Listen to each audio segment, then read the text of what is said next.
соседом. Процесс из-за этого сейчас не будет идти. дұрыс. А тәуелсіздік у вас изначально именно на этот объект. Разрешительный документтер алмайды. Өзіңіз прекрасно білесіз. Ол, Что здесь говорить? бірге, оны Сондықтан осыған айтып тұрып екі қана. ситуацияны разных алады. Вы говорите, что бір застройщик не имеет отношения.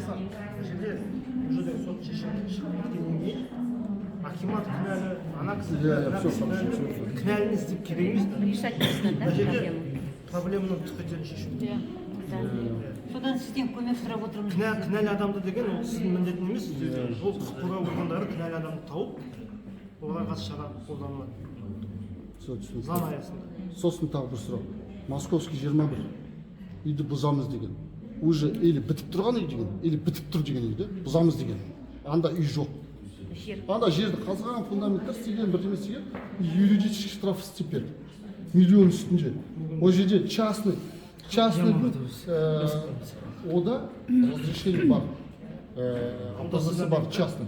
Жоқ, ол менікі емес, мен просто білемін оны. Ол қасымыздағы тұрған. Давайте по вашему объекту, коллеги. В городе очень много мест, Ол где есть куда біз, нарушение. онда тоже мен бармын. Басқа проблема сондай объекттер болса, оны бөлек деген, біздер деген талдауды бастап. Енді сен қашан жиналу керек? Вы нам время скажете, да, дату? Кіммен байланысу керек? Телефон, Контакт жасау. байланысу. Вперед. Маған